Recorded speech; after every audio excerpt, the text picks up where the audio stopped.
안녕하세요. 은혜샘교회 성도 여러분, 최선종 강도사입니다. 오늘은 이사야 어떻게 읽을 것인가에 대해서 함께 얘기를 나누도록 하겠습니다. 이사야서는 66권으로 되어 있는 책이고 굉장히 양이 많죠. 그러다 보니까 전체적인 구조와 틀을 어느 정도 파악하고 읽어가는 것이 전체적인 흐름 파악에 도움이 되는데요. 어, 아무래도 할 얘기가 너무 많은 책이다 보니까 이제 좀 내용이 또 너무 많으면 지루할 수 있습니다.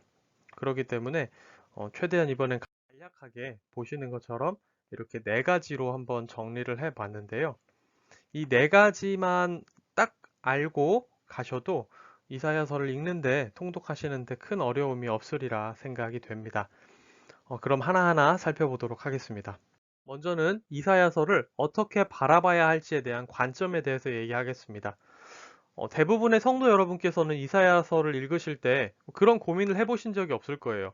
이사야서를 누가 썼는지, 몇 명이 썼는지, 혹은 언제 쓰였는지 이런 고민들을 하지 않으셨을 겁니다. 그런데 우리가 이사야서의 어떤 주석들을 살펴보거나 어떤 책들을 살펴보다 보면 이것에 대해서 의견이 굉장히 많이 갈리는 경우가 많습니다. 어떤 사람들은 이 책을 2명 혹은 3명이서 썼다라고 얘기를 하는 경우도 있고요. 또 어떤 사람들은 다 겪어본 후에 그, 이제 일이 다 끝난 다음에 마치 그 전에 있었던 일을 기록하는 것처럼 한 게 아니냐. 그러면서 이제 저작 시기도 나뉘는 게 아니냐. 이렇게도 막 얘기를 하거든요. 사실 이런 부분들에 있어서 이제 정말 통독하는 데 있어서 필요할까라는 생각이 드실 수 있겠지만 필요한 부분입니다. 일단은 이런 질문들에 대해서 당연하지만 한번 답해 보자면 아니죠. 이사야 한 사람이 쓴 책이 맞습니다. 우리는 흔들리지 말아야 됩니다. 누군가가 이거는 제2 이사야, 제3 이사야 뭐 이렇게 해서 2명 혹은 3명이서 이 책을 쓴 게 아니냐라고 얘기를 하더라도 아니다. 이사야 한 사람이 쓴 책이 맞다라고 대답을 해야 되고요. 우리는 그렇게 믿습니다. 그리고 그만한 증거도 있고요. 그리고 다 겪어본 후에 쓴 것이 아니냐? 시간이 이렇게 많이 차이 나는데 그런 거 아니냐라는 것에도 아니다. 이거는 고레스 탄생 210년 전 예언이 나타난다. 그리고 이 예언에 대한 기록도 따로 성경 외적으로도 있다. 이것은 다 겪어본 후에 쓴 게 아니라 과거에 쓰인 예언이 확실하다라고 우리는 얘기할 수 있어야 됩니다. 왜 중요하냐라는 건데요. 이것은 하나님의 살아계심과 예언의 성취를 잘 드러내는 증거이기 때문에 우리가 이 점을 포기해서는 안 됩니다. 좀 더 이제 구체적으로 그러면 이사야 한 사람이 썼다는 증거가 있냐? 그리고 이게 정말로 예언이라는 증거가 있냐? 이런 얘기들을 이제 하게 된다면 간단하게 제가 한 네 가지 정도로 말씀을 드린다면 먼저는 이사야서 40장에서 66장을 보면 우상 숭배가 어리석다라는 어떤 주제들이 나타나거든요. 그런데 이게 정말로 이사야 당대가 아니라 뭐 포로기나 포로 후기 시대라면 이 주제는 사실 등장할 필요가 없습니다. 어, 이스라엘 땅으로 예루살렘으로 돌아온 사람들은 정말로 하나님만 바라보던 사람들이었습니다. 그렇기 때문에 자신들이 터를 잡고 살아가고 있던 그 바벨론 땅에서 멀리 고생을 해 가면서까지 자신들의 터전을 다 버리면서까지 이스라엘 예루살렘으로 돌아온 사람들이거든요. 이 사람들이 만약 우상 숭배를 하고 있었던 사람들이라면 그냥 바벨론 땅에서 바벨론 그 왕들이랑 신들을 섬기면서 있었겠죠. 하지만 이 사람들은 여호와 하나님만을 섬기던 사람들이기 때문에 돌아올 수 있었습니다. 그러니까 그 공동체를 향한 말씀을 썼다고 한다면, 나중에 썼다고 한다면 이 주제는 나올 필요가 없는 주제예요. 그런데 실제로 이사야서 40장과 66장에는 우상 숭배가 어리석다는 내용이 나오죠. 그렇기 때문에 이게 후대에 쓰인 게 아니다라고 역사적으로 입증할 수 있는 얘기가 있고요. 또한 그 2세기에 주전 2세기에 발굴된 사해사본이라는 그 성경 그 책이 있는데요. 두루마리가 있는데 거기에 보면 39장과 40장 사이에 아무런 어떤 간격이 없습니다. 아무런 간격도 없고 뭐 띄어 썼다거나 혹은 뭐 39권까지만 있거나 40장까지만 있거나 이런 것도 없고 구분하듯 무언가 표시가 하나도 없어요. 오히려 33장과 34장에 이제 책을 두 부분으로 구분하듯이 6줄 정도의 공간이 있을 뿐입니다. 그러니까 오래된 사본들을 살펴봐도 이게 두 사람이 썼다는 증거는 아무것도 없다는 거죠. 세 번째로 얘기를 하자면 요세푸스라는 유대인 그 역사가가 자신의 책에 이렇게 써놨습니다. 고레스가 자신이 나기 210년 전에 이미 이사야가 자신의 이름을 언급하였다는 사실 때문에 성전을 짓도록 하였다 라고 얘기를 했다는 거죠. 고레스가 바보가 아니죠. 고레스는 대제국의 황제였습니다. 이 사람이 바보가 아닌 이상해야 그 이스라엘 백성들에게 그냥 호의를 베풀면서 돌아가서 다시 성전을 재건해라 라고 아무 이유 없이 말하지 않겠죠. 이 사람도, 이 고레스라는 사람도 여호와의 예언을 보고 놀란 겁니다. 아, 여호와께서 정말 살아계신 분이구나. 어떻게 내가 태어나기 210년 전에 이미 이사야라는 선지자를 통해 나의 이름을 언급하셨지? 이것에 대해서 놀랐기 때문에, 아, 하나님이 정말 살아계시구나라는 것을 깨달았기 때문에 고레스는 이스라엘 사람들에게 고향으로 돌아가도 좋다. 그리고 돌아가서 성전을 짓고 하늘의 그 하나님 여호와 살아계신 하나님께 예배 드려라 라고 이렇게 얘기를 한 겁니다. 이러한 그 역사 기록을 살펴봐도 이것은 다 일이 지난 다음에 쓴 게 아니라 이사야 개인이 미래에 대해서 하나님께 받은 예언을 했다라는 그런 강력한 증거가 되고요. 세 번째. 그리고 마지막으로는 신약 성경도 이사야서 1장에서 39장뿐만 아니라 40장에서 66장을 인용하면서 이사야의 글이라고 확언을 합니다. 그렇기 때문에 우리는 이사야서라는 것이 이사야 한 사람이 쓴 책이고 하나님의 영감을 받아서 예언했던 책이다라는 것을 꼭 기억해야 합니다. 이것을 기억하고 우리가 이사야서를 볼 때 하나님이 정말로 살아계시며 능력이 있으시고 예언을 하시고 그 예언을 성취시키시는 분이라는 것을 우리가 알 수 있죠. 이게 단순히 이사야서에만 국한되는 것이 아닙니다. 이사야서에서 살아계신 그 하나님은 지금도 살아계시고 우리와 함께 계십니다. 하나님께서는 성경을 통한 예언을 반드시 성취하시는 분이죠. 그렇기 때문에 우리가 이 점은 꼭 한번 기억하고 넘어갈 필요가 있습니다. 그래서 어쩌면 이 부분이 처음 듣는 내용이고 너무 정말 필요한가라는 생각을 하실 수도 있겠지만 필요하다라는 것을 한번 더 짚고 넘어가시면 좋을 것 같습니다. 두 번째로는 이사야의 역사적 배경에 대해서 말씀을 드릴 텐데요. 일단 다른 성경과 연결되는 부분은 열왕기하 15장에서 20장 부분이고요. 역대하는 26장에서 32장이라고 할 수 있습니다. 왕들의 어떤 시기로 얘기를 하자면 우시야와 요담과 아하스와 히스기야 왕 때라고 할 수 있겠습니다. 국제 정세, 정치적으로 봤을 때는 당시에는 세계 열강들이 지배권을 놓고 투쟁하던 시기였습니다. 이사야 생전에 애굽은 23왕조부터 25왕조까지 이어졌고요. 8세기 후반에는 신아수르 제국이 최고의 강대국으로 부상되기 시작하는 때입니다. 당시 아수르는 매우 강압적이고 침략적인 태도로 고대 근동의 주민들을 억압했습니다. 이런 이제 주변 국가 상황들이 있었고요. 그리고 이스라엘 내부적으로는 사회적으로 부유한 자들과 가난한 자들의 반목이들이 있었고요. 학대와 원한과 불안과 부당이익과 토지 강탈과 착취와 추방 등이 만연했습니다. 부패한 성읍 관리들과 뇌물을 좋아하는 재판관들이 가난한 자들의 삶을 비참하게 만들고 있던 때였죠. 도덕심은 해이해졌고 윤리적 수준은 매우 낮았습니다. 또한 종교적인 상태도 굉장히 안 좋았는데요. 바알 숭배가 빈부를 막론하고 침투하였고 동방으로부터 전래된 미신적인 관습과 소름 끼치는 몰록 숭배는 기독교 신앙이 아니라 여호와 신앙을 굉장히 더럽혔죠.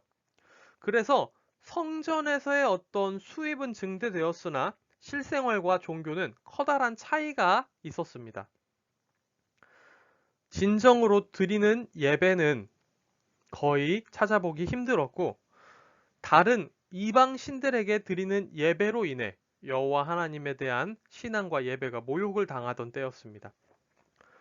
이스라엘 각 지역에서는 부자나 가난한 자나 할 것 없이 모두가 자기가 섬기는 우상으로 가득했죠. 그렇게 예루살렘과 이스라엘은 매우 처참한 상황이었습니다. 이러한 역사적 배경을 기억하시면서 또 이사야서를 읽어 가신다면 좋을 것 같고요. 세 번째로는 이사야서의 주제 및 신학에 대해서 얘기를 하려고 합니다. 이사야라는 이름의 뜻은 하나님이 구원하신다인데요. 이게 바로 이사야서에서 말하고 있는 주제이자 핵심 신학이기도 합니다. 동시에.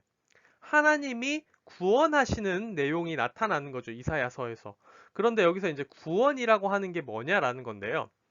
여기서 말하는 구원이라는 것은 의인을 위한 신원과 악인을 위한 심판 두 개를 동시에 얘기를 합니다. 의인들에게는 신원, 악인들에게는 심판 이 두 개가 동시에 일어날 때 구원이라고 하는 거죠. 신원이라는 말이 좀 낯서실 수도 있는데요. 신원은 원한을 풀어주고 이제 그 어려움을 해결해주는 그런 내용인 겁니다. 그런 의미를 가지고 있습니다.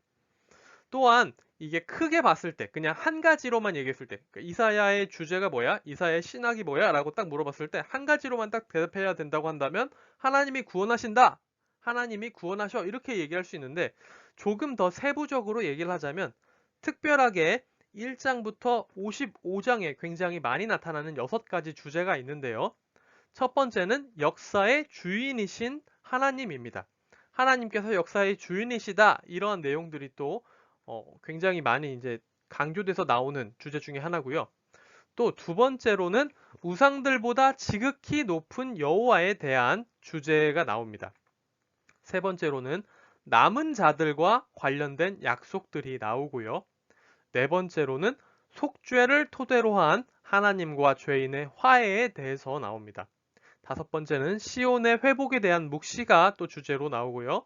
마지막 여섯 번째로는 다윗 가문의 메시아에 대해서 많이 나오고 있습니다. 그래서 이 6가지 주제들은 특별히 1장에서 55장까지를 읽어가는 데 있어서 잘 나오고 또 중요한 주제라는 것을 기억해 주시면 좋을 것 같습니다. 이제 또 그 신학에 대해서 구조를 살펴보면서 좀 더 얘기를 해볼까 하는데요. 이사야서 구조는 크게 나누자면 이렇게 나눌 수 있습니다. 1장부터 39장까지는 아수르의 배경에서 나오는 얘기라고 할 수 있고요. 40장에서 55장은 바벨론을 배경으로 나오는 얘기고 56장부터 66장까지는 종말론적 배경으로 나오는 얘기다라고 우리가 얘기할 수 있습니다. 아까 우리가 얘기했듯이 이사야 이름의 뜻은 하나님이 구원하신다라고 얘기를 했죠. 그 구원의 대리인들이 나타나는데요. 1장부터 39장에는 구원의 대리인이 왕으로 나타나고요. 40장부터 55장에는 구원의 대리인이 종으로 나타납니다.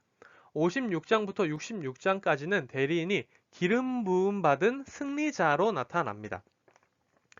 세부적으로 조금 더 살펴보자면 1장부터 12장까지는 유다와 이스라엘 향한 구원과 심판의 메시지라고 하는데요. 이거는 6장에 그 이사야가 소명을 받은 얘기가 나오거든요. 그 6장을 중심으로 1장에서 5장까지도 구원과 심판에 대한 얘기가 나오고요. 7장부터 12장까지도 구원과 심판에 대한 얘기가 나옵니다.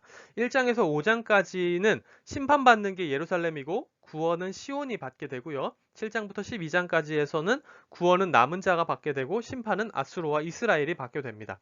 그리고 13장부터 23장까지는 바벨론과 아수르와 블레셋과 모압과 다메섹과 에브라임, 구스, 애굽, 바벨론, 두마, 아라비아, 두로와 시돈 같은 나라들이 이제 메시지를 받게 되고요.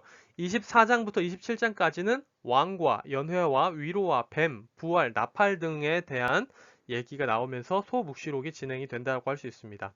28장부터 35장까지는 6가지 화 선포가 나타나는데요. 첫 번째는 에브라임의 술 취한 자들에 대한 심판이 나타나고 그 화가 나타나고요. 두 번째는 예루살렘 제단에 대한 화가 나타나고 세 번째는 숨기는 자들, 네 번째는 애굽과 맹약을 맺은 자들에 대한 화, 다섯 번째는 애굽을 의지하는 자들에 대한 화, 여섯 번째는 학대하고 속이는 자들에 대한 화가 나타난다고 할 수 있습니다. 그리고 36장부터 39장까지는 히스기야 사건에 대한 얘기가 나오고 있습니다. 40장부터 55장을 보면 이제 여기 40에서 48장을 보면 이상적인 종을 통한 구원이라고 되어 있는데요.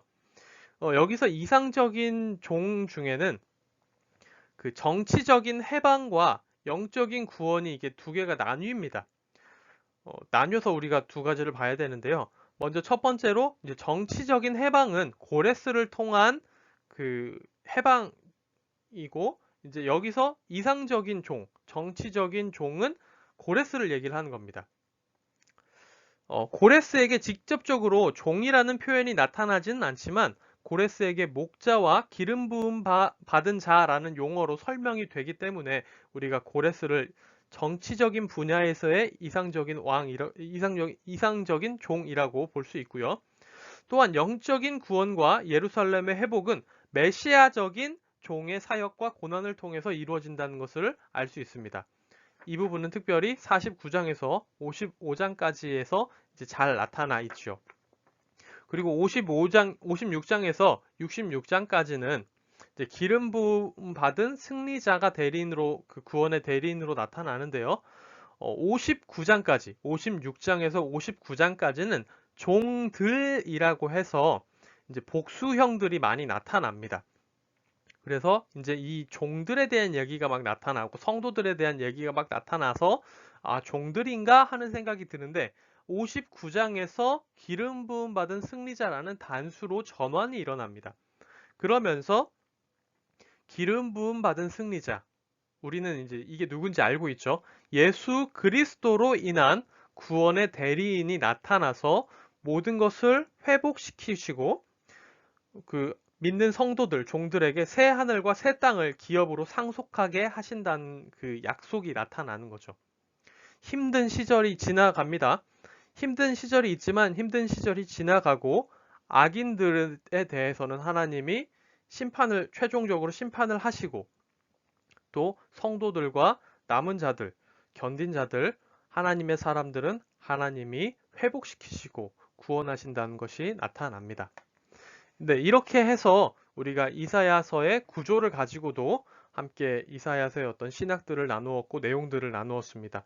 이 내용들을 기억하신다면 이사야서를 읽어가시는 데 있어서 큰 어려움은 없을 거라고 생각을 합니다. 하지만 여전히 이렇게 우리가 최대한 간략하고 집약적으로 얘기를 해보려고 했지만 여전히 어려우실 수 있거든요.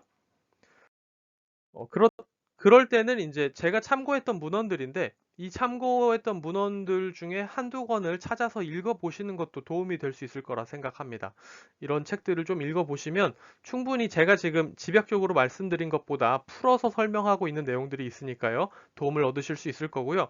혹시나 읽으셨을 때 뭐 어려운 점이 있으시다면 저에게 질문하셔도 되고 이 책을 읽을 만한 시간 여유가 없으시다. 뭐 그렇더라도 바로 저한테 물어보신다면 제가 성심성의껏 대답해 드리도록 하겠습니다. 네, 그러면 이제 8월 7일부터 예레미야를 읽게 되는데요. 그때 즈음 해서 다시 예레미야 어떻게 읽을 것인가로 돌아오도록 하겠습니다. 안녕히 계세요.